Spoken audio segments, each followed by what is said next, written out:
karena cinta Tuhan itu hebat.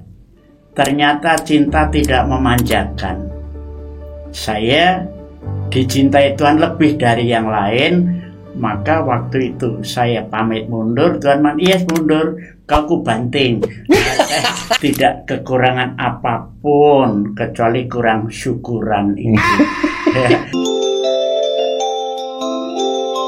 Romo Koko di sini dan saya bersama seorang imam yang istimewa, namanya Yohanes Hari Subekti SCY.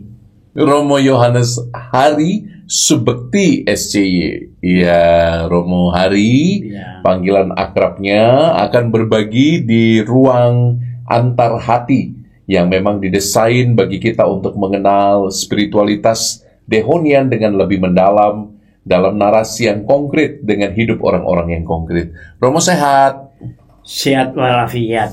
Walafiat ya, ya ampun Romo. Kenalan dulu Mo sama teman-teman pendengar Romo, silahkan. Saya Romo Hari, lahir 9 Juni tahun 1952. Ditahbiskan jadi imam tanggal 10 Juli tahun 1980. Saya sudah melayani 10 paroki di Keuskupan Agung Palembang dan di Keuskupan Tanjung Karang. Dan sekarang di saat-saat macam ini saya menikmati masa tua saya. Wah, itu kata kuncinya, menikmati masa tua. Masa tua saya. Sekarang tugas di mana, Romo? Saya tugas di Metro, menemani para SC di sana. Ada bruder, 2 orang bruder, ada calon Romo, ada 3 Romo di sana yang secara khusus melayani anak-anak asrama dari kelompok elit ekonomi sulit, juga ekonomi yang lumayan baik. Di situ. Kalau ekonomi lumayan namanya Eman singkatan. Iya, itu. Ya, ini Romo Hari adalah senior kami yang kemarin mungkin sempat Anda doakan juga, karena kabar terakhir sekitar 2 bulan yang lalu beliau terserang penyakit yang cukup parah. Puji Tuhan sudah pulih ya Romo ya. Sudah pulih. Apa yang terjadi Romo terakhir itu Romo? Yang saya rasakan sore-sore biasa, lalu sesak napas, lalu mengalami namanya sakit the silent killer. Saya tidak tahu jenisnya apa, hanya gejalanya sesak napas. Namanya penyakit the silent killer Romo. Ya, the silent killer. Pembunuh bayaran itu Romo berarti. Iya betul. Iya betul. Sniper. Iya betul. Nah itu sakit jantung rupanya ya, kalau nggak salah kemarin ya. Konon kabarnya begitu, tapi dari Metro dibawa ke Palembang, bukan masalah jantung. Ternyata bukan masalah jantung. Bukan masalah jantung. Ada kaitannya tapi bukan satu-satunya penyebab. Oke Romo. Mungkin terlalu capek pelayanan Natal itu mungkin Romo ya. Tidak mustahil itu. Tidak mustahil. Ya Romo Hari, selama rentang menjadi biarawan berarti 50-an tahun ya? 48 tahun sudah sejak kaul pertama sampai sekarang. Wah, luar biasa. 48 tahun sebagai Dehonian ya? Iya, betul. 48 tahun. Saya usianya saja baru, ya nggak usah disebut. Jadi Romo ini sudah benar-benar banyak makan asam garam kehidupan. Romo, ada nggak momen di dalam hidup Romo yang menjadi inspirasi terus sampai saat ini dalam ikut Yesus, Romo? Saya ada benang merahnya begini ya. Firman Tuhan yang mengatakan biar dia semakin besar, aku semakin kecil. Maka jangan heran saya tidak besar-besar. Itu karena memang ini kata-kata Yohanes Pembaptis. Saya sitir biar dia menjadi besar dan aku menjadi semakin kecil. Dan terjadi sekarang makin lama makin kecil. Makin kecil. Tapi dalam menapaki perjalanan mengikuti Tuhan Yesus sebagai orang beriman, saya punya kata mutiara. Saya katakan begini, hidup adalah perjalanan. Perjalanan harus dihidupi, bukan diratapi. Wih. Nah, saya menjalani hidup itu memang begitu indah. Karena apa? Saya menikmati perjalanan hidup ini, apalagi didasari oleh semangat Romo Dehon bahwa hidup itu tak mungkin melupakan firman Tuhan. Nah, dalam kesulitan saya ingat akan firman Tuhan yang mengatakan, "Mari datang kepadaku, kamu semua yang letih lesu dan berbeban berat, aku akan memberi kelegaan kepadamu." Wow. Nah, di sini Injil Matius bab 11 ini, dikala perjalanan mengalami kesulitan, ya kembali ke Yesus, diberi kelegaan. Emang ada kesulitan apa sih Romo sampai ayat yang dipilih itu loh? Nah, saya memilih ayat ini sudah menjadi pedoman banyak orang dan saya ketularan. Memang ya kekuatan menjadi orang beriman itu yaitu bukan karena materi tapi karena firman Tuhan sendiri. Kemudian pengalaman Matius ini, pengalaman saya juga waktu jadi imam ditahbiskan, senang sekali bagaikan tidak memijak bumi. Maka orang mengatakan ini imam baru. Nah, sekarang harus diubah, bukan itu, ini baru imam. Cita-cita saya begitu, mau menjadi ini baru imam. Entah umurnya berapa tahun, pokoknya ini baru imam. Nah, perjalanan itu, perjalanan imamat saya, perjalanan sebagai orang beriman, memang indah sekali ya, jujur aja. Tidak kekurangan apapun, kecuali kurang syukuran itu. Ya, tidak kurang apapun, apapun difasilitasi oleh Tuhan. Saya sungguh merasa disayangi oleh Tuhan, disayangi oleh umat, fasilitas hidup lebih dari cukup. Ini secara materi terasakan, tapi apa yang terjadi, perjalanan imamat saya itu tidak seindah mimpi saya waktu itu. Waktu baru ditabiskan. Iya, 11 tahun jadi imam, saya mengalami masa namanya masa kesepian yang sangat berat. Mengalami masa bosan dalam imamat saya itu. Tahun ke-11. Tahun ke-11. Lalu saya bicara pada orang-orang yang mempengaruhi perjalanan saya. Di ujung pembicaraan saya mengatakan, saya salah pilih. Saya mau mundur jadi pastor, kirim surat ke Bapak Uskup, ke provinsial, sudah ngirim surat. Surat masih. Nah, disitulah. Jadi Romo sampai sempat mengirim surat untuk menyatakan pengunduran diri. Siap. Itu 11. Berarti serius banget dong Romo. 11 Oktober 1991. Oh, Romo masih ingat ya 11 Oktober 1991. Iya, itu suratnya ada, tapi belum sampai karena cinta Tuhan itu hebat. Ternyata cinta tidak memanjakan. Saya dicintai Tuhan lebih dari yang lain. Maka waktu itu saya pamit mundur, Tuhan yes mundur, kau ku banting. Saya kecelakaan patah leher. Patah leher istirahat 1 tahun lebih. Kecelakaan patah leher justru setelah surat pengunduran diri itu sudah ditulis. Sudah ditulis, hanya belum sampai. Oh, belum sampai. Nah, kebosanan dalam hidup dan karya saya rasakan setelah 10-11 tahun jadi imam. Perasaan yang manusiawi begini saya rumuskan. Sunyi, sepi, sendiri, tanpa arti. Itu yang gue rasakan. Berat sekali. Nah, kemudian sama Romo. Iya, sunyi, sepi, sendiri, tanpa arti.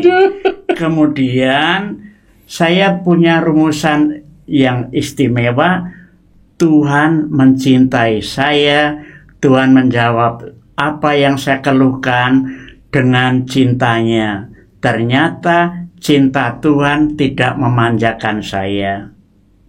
saya dibantu Tuhan, tapi cara membantu mempertahankan imamat saya dibanting dalam perjalanan saya dari Kota Bumi arah Barat Datu tanggal 11 Oktober 1991 mobil kami terbalik patah leher.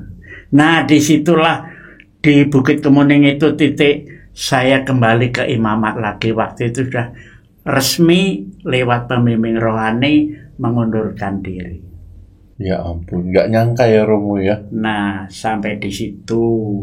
Kemudian saya menjalani yang lain-lain, sakit, istirahat, lebih dari 1 tahun di Rumah Damai Dehon. Lalu suasana, untuk apa hidup macam ini, sudah imamat sudah 12 tahun, saya kembali lagi. Nah, mendapatkan nilai bahwa imamat itu berguna, saya sering diminta memberi renungan di kelompok-kelompok karismatik. Di kelompok-kelompok itu membaca kitab suci lebih dibandingkan sebelumnya. Nah, ada inspirasi hidup. Membaca kitab suci itu ada inspirasi hidup. Kemudian saya ingat waktu saya di novisiat, diajari jadi pengikut Tuhan itu harus berani mengatakan ecce venio. Iya, ini aku siap untuk diutus, ecce venio. Saya mulai diutus dari situ ke Santo Yosef ke Hati Kudus. Enak sekali di Hati Kudus juga, dengan aneka ragam kehidupan pastor, umatnya banyak yang Chinese. Saya dituntut untuk bisa memimpin misa berbahasa Mandarin. Bisa nggak Romo? Saya nggak bisa, tapi Pak Sardoni, tahu nggak? Pak Sardoni itu ngajari 3 jam hari Sabtu untuk membaca teks. Baca huruf Indonesianya ya, pelafalannya. Pelafalannya bagaimana, saya membaca. Lalu komentar, wih, Romo pintar bahasa Mandarin. Saya merasa bangga walaupun tidak tahu apa artinya. Saya membaca itu. Masih ingat tanda salib dalam bahasa Mandarin? Ting fu ci ce si sen sen seming. Amen. Nah, itu Pak Sardoni yang belum lama ini luar biasa berpulang ya. Kemudian saya dari situ menikmati suasana Hati Kudus, etnisnya banyak yang Tionghoa 90%. Saya beri gelar inilah Hongkongnya Palembang. Hongkongnya Palembang. Dan aktivis-aktivis itu sampai hari ini masih ada. Ya. Saya masih diingat orang-orang itu. Nah, menyenangkan. Rom, tapi sebelum ke Hati Kudus dan ke Santo Yosef tadi, Romo bagaimana pulih dari krisis panggilan itu tadi? Mungkin itu harus kita mundur sejenak, Romo, sebelum ke sana. Karena kan tidak mungkin Romo patah leher lalu Romo langsung pelayanan, toh? Nggak mungkin. Romo tadi menceritakan 1 tahun Romo bertekun dalam firman Tuhan. Romo rupanya disembuhkan oleh firman Tuhan itu. Iya, betul. Pengaruh itu kuat. Pengaruh itu kuat ya, Romo ya. Apa yang terjadi, Romo? Bagaimana? Ini mungkin jadi inspirasi untuk Anda juga yang di rumah ya. Firman Tuhan itu punya daya penyembuhan luar biasa. Iya. Tapi orang kadang-kadang nggak sadar, Romo. Kalau yang Romo alami apa waktu itu, Romo? Yang saya alami seperti kalimat itu tadi ya. Mari datang kepadaku kamu semua yang letih lesu dan berbeban berat, aku akan memberi kelegaan kepadamu. Nah, saya sering mengeluh, Tuhan, saya berat tuh beban saya itu. Dulu naik motor bisa ngebut, sekarang nggak boleh naik motor. Dulu bisa pegang setir, dilarang pegang setir. Pelayanan ke lingkungan-lingkungan, dijemput dan untung banyak orang baik di dunia ini. Untung banyak orang peduli pada nasib saya. Sehingga saya merasa, oh Tuhan masih mencintai saya lewat orang-orang ini. Wah, luar biasa ya. Tuhan mencintai saya lewat orang-orang ini yang tidak diperhitungkan ternyata peduli. Nah, ini yang saya nikmati ya. Perjalanan lalu saya menikmati suasana itu, dibawa dalam doa, kadang-kadang juga doa asal doa, tidak doa sungguhan. Tapi saya betul doa asal doa. Pokoknya saya akan menyelesaikan hari demi hari. Begitu. Nah, menjadi niat kembali ke imam, orang beriman sungguh, justru saya lewat peristiwa-peristiwa kecil. Ketemu orang, keluarga-keluarga yang susah, ternyata nasib saya lebih baik daripada mereka. Ketemu orang yang mengeluh sakit, saya sudah mengalami. Nah, ketemu orang yang kaya, saya belum pernah kaya, kecuali kaya masalah. Nah, kalau kaya masalah, saya banyak kenalan yang kaya masalah. Tapi yang kaya raya, waktu itu saya tidak banyak kenal, ada 1-2. Nah, ini yang menggerakkan saya, bahwa hidup itu bukan hanya masalah materi, tapi hidup dekat dengan Tuhan. Baik, Kemudian, Romo. Jadi itu yang menyembuhkan ya, Romo, ya? Iya. Pengalaman hidup yang dibarengi dengan kacamata baru ketika melihat firman Tuhan. Betul. Saya pikir ini jawaban untuk banyak orang yang sedang bergumul di luar sana. Kalau teman-teman masih sulit menemukan apa yang menjadi kehendak Tuhan, mungkin kita harus banyak main keluar ya. Mungkin kita harus banyak terlibat dalam pelayanan-pelayanan kecil, berjumpa dengan orang-orang sederhana, berjumpa dengan orang-orang sekitar kita yang mungkin tidak sangat signifikan, lalu mencoba melihat Yesus juga dalam diri mereka yang kita layani, kita jumpai. Thank you, Romo, insight-nya. Ini luar biasa loh ini, Romo. Masih ada waktu tuh? Ada. Sekarang begini, 2 tahun lalu proklamasi kemerdekaan ada lagu Ojo Banding-Bandingke. Ojo Banding-Banding. Itu kan, saya juga mulai saat itu tidak banding-bandingkan. Kalau ada Romo yang hebat, nggak usah bandingkan, itu jatah orang itu.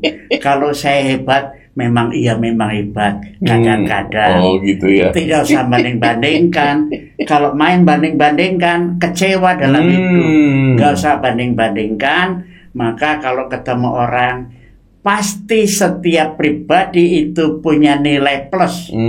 Ini godaan ibu-ibu loh, Romo. Banding-bandingkan suami orang dengan suaminya sendiri. Saya itu. tidak tahu itu. Maaf, saya tidak tahu itu. Saya tidak tahu itu. Yang jelas, kura-kura dalam perahu. Yang jelas kalau memang orang mau happy, jangan suka membandingkan nasib saya lebih jelek daripada mereka. Kata siapa? Betul. Harus diingat, saya punya nasib macam ini, walaupun pernah sakit, hampir mati, ternyata juga lebih baik daripada orang yang lebih jelek dari saya, kan begitu. Nggak usah banding-bandingkan. Ya, Romo. Hidup dalam rumah tangga pun begitu. Hidup berkomunitas juga begitu. Ojo banding-bandingke. Ya, pasti kalah. Kalah tinggi ya, kalah gendut kan. Gitu. Loh, kok kalah gendut? Nah, teman-teman, tadi kita mendengar kisah bagaimana Romo Hari dipulihkan dalam firman Tuhan, di dalam perjumpaan dengan orang-orang yang beliau layani, lalu pelayanannya berlanjut ke beberapa paroki, Romo ya? Iya, 10 paroki. 10 paroki, iya. Dan Romo sudah melihat pelbagai macam bentuk umat, mulai dari ukuran, latar belakang budaya, tadi sempat cerita budaya Tionghoa yang sama sekali lain. Saya jadi ingat kalau tidak salah kerusuhan 98 di Palembang, itu Romo di Paroki Hati Kudus itu ya? Pastor Paroki Hati Kudus. Yang 99% umatnya Tionghoa. Keturunan Tionghoa. Iya. Romo bisa cerita apa yang terjadi di seputar itu, Romo? Ini yang sangat mengesan untuk saya, karena saya menjadi pelindung mereka, menjadi romo mereka, andalan mereka dalam keterbatasan. Sampai saya mengatakan, siapapun mau konsultasi, telepon dibuka 24 jam per hari, terus dibuka. Saya ditelepon, Romo belum tidur. Memang saya belum tidur. Nah, ini peristiwa itu 98 memang sangat mengerikan. Semua orang tidak memikirkan harta lagi, yang penting nyawa selamat. Ada yang dibunuh, ada yang dirampok, ada yang diperkosa. Kisah nyata itu tidak usah diceritakan di sini, tapi ada. Nah, kemudian toko-toko itu dirusak oleh orang, dipecahi lampu-lampu dan lain sebagainya. Orang tergila-gila macam itu kena apa, kena racun apa, saya nggak tahu. Nah, etnis Tionghoa waktu itu sangat ketakutan.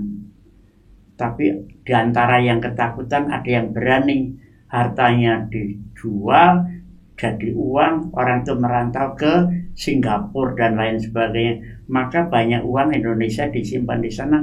Mulai tahun itu banyak, sekarang lebih banyak mungkin. Tetapi itu yang terjadi. Sebagai gembala, apa yang Romo buat waktu itu untuk melindungi umat?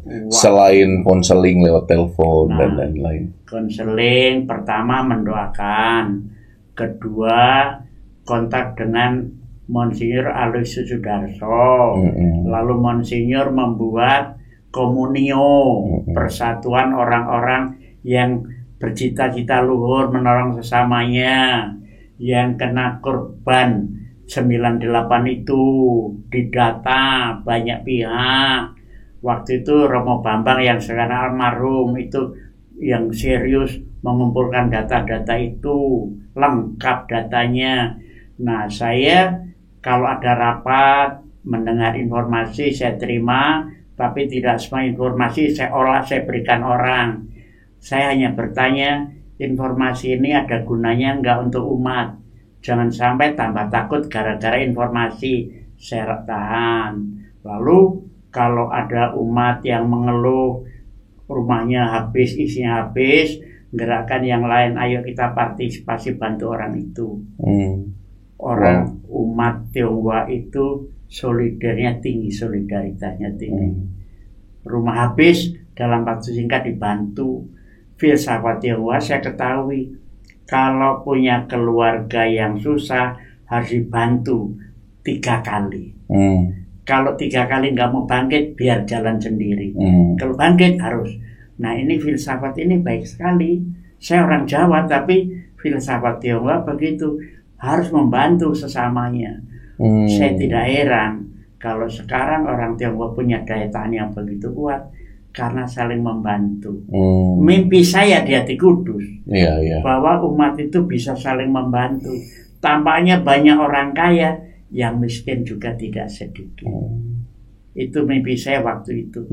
Bisa hidup kompak, saling membantu sebagai umat beriman. Omong-omong, Romo ini orang Jawa. Iyalah. Bukan orang Chinese ya, Romo, bukan etnis Tionghoa ya. Mata mirip. Kulit belum. Nah, itu marganya bukan H. Bukan. Iya. Oke, Romo. Baik, Romo. Ada pertanyaan ini, Romo, perwakilan dari komunitas Romo yang ingin tanya ke Romo. Bentar, Romo. Pertanyaannya ini seputar gereja dan masyarakat. Romo kan di usia kesekian ini nggak berani nyebut. Romo sudah melihat bagaimana teknologi berkembang sangat pesat. Dan belakangan ini banyak sekali umat, terutama yang usia 40 tahun ke bawah, gagap dengan perubahan sosial yang datang dari teknologi. Orang makin candu dengan gadget, orang makin candu dengan media sosial, sehingga sekat-sekat kehidupan bersama itu mulai berubah menjadi lebih egois, menjadi lebih individualis. Saya nggak tahu Romo sebagai seseorang yang lahir jauh lebih dulu daripada kami semua yang ada di ruang studio ini, Romo melihat dan merasakan perubahan itu kah? Usia saya baru 73 tahun. 73? Iya. Lalu saya sekarang hidup di tengah-tengah anak-anak SMP dan SMA. Saya tidak bisa membandingkan orang zaman dulu dan anak zaman sekarang. Gaya hidup, pola pikir, pola kerja berbeda. Maka kalau saya mau menikmati hidup, jangan memaksakan kehendak saya untuk anak-anak. Tapi saya nggak boleh memaksakan. Kalau saya melihat ada bakat dari anak, ini bisa saya bantu, biarlah berkembang sesuai dengan bakatnya. Maka asrama yang kami layani sekarang mencoba mencari bibit-bibit itu. Nggak usah 100%, Kalau ada bibit yang unggul kita bantu. Entah kaya entah miskin kita bantu untuk ke arah itu. Karena mengamati perkembangan teknologi yang begitu cepat, kalau saya dituntut ikut ketinggalan zaman. Betul. Tapi kalau saya tidak mengikuti juga tidak bisa apa-apa. Saya menghargai perkembangan anak yang berbeda dengan zaman saya waktu pendidikan SMA dulu, berbeda. Tapi ya itulah keadaan dunia ya. Yeah. Itu saya harus menghargai. Ternyata anak sekarang juga banyak yang cerdas-cerdas. Hanya belum ditemukan. Bagaimana ditemukan itu loh, mimpi saya menemukan bakat. Misalnya dari Angsara ketemu 5 saja yang punya banyak donatur mau menolong loh kalau anak-anak pintar banyak. Saya tidak khawatir dengan asrama itu.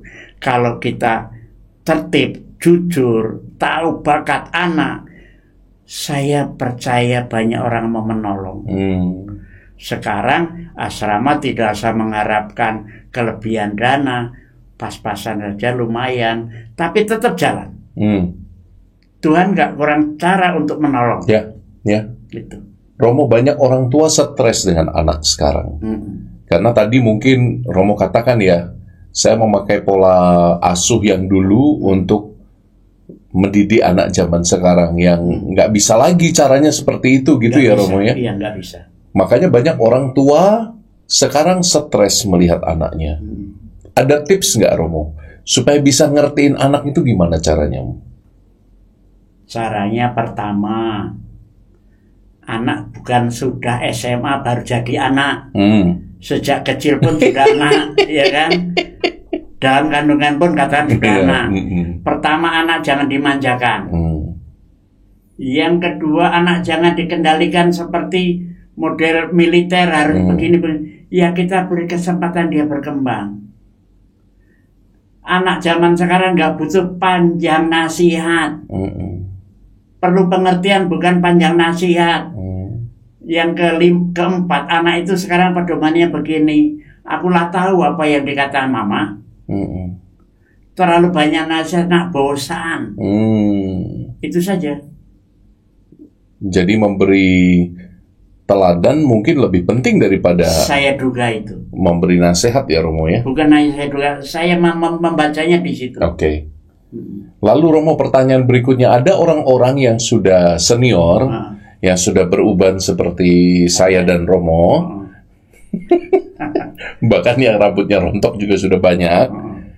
Semakin tua semakin tidak bahagia, semakin tua dimakan oleh kekecewaan, karena fungsi tubuh menurun, sakit mungkin tidak pergi-pergi, belum lagi masalah dari relasi dalam keluarga inti yang paling dekat dengan dia. Semakin tua, kok semakin mengerikan ya Romo ya hidup ini. Bagi sebagian orang bahkan menjadi tua itu menakutkan sekali. Kalau pengalaman Romo yang tua ini bagaimana? Ya, sekarang begini, itu tidak usah saya bantah. Tapi saya mencoba mencari nilai dari ketuaan saya. Untung saya dipercaya oleh provinsial saya, ya pelayanan para suster, baik mulai dari yang muda sampai kepada yang tua yang tanpa daya. Awal pelayanan yang tua, yang senior itu, jangan dikatakan tua lah, yang senior ya, matang. Yang sudah semakin matang itu memang tidak mudah. Saya mengolah diri saya tidak semudah membalik telapak tangan, tapi saya katakan ada nilai apa dari kehidupan orang-orang macam ini, dari biarawati macam ini, ada nilainya nggak yang bisa saya ambil? Lalu satu nilai yang saya harus ambil dari mereka, ternyata semangat doa masih ada. Tanpa semangat doa, saya kira habis. Nggak ada nilai lagi kalau nggak ada doanya. Saya tawarkan, ya Anda punya kelebihan, walaupun dulu pimpinan ini, pimpinan itu, sekarang saya melihatnya kelebihanmu satu, kedekatanmu dengan Tuhan. Tolong doakan kami. Wow. Tolong doakan romo-romo yang kelihatannya hebat tapi juga rapuh. Wow. Saya katakan begitu. Tolong doakan kami semua. Dan Anda punya bakat yang istimewa. Saya bicara dengan senior-senior itu. Yang senior SCY baru 2 yang saya ajak omong begitu. Karena sama-sama nasibnya. Nah itu.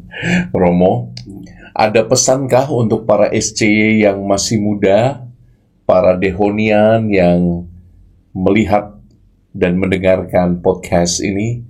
Romo punya pesan untuk SCY yang masih muda? Pesan saya 2. Ya. 1, tolong energi yang banyak itu diatur dengan tertib.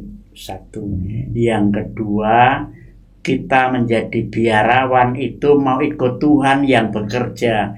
Maka jangan lupa hidup doa. Sekian. Wah, nasihatnya dalam sekali. Energi yang berlebihan itu energi apa, Romo?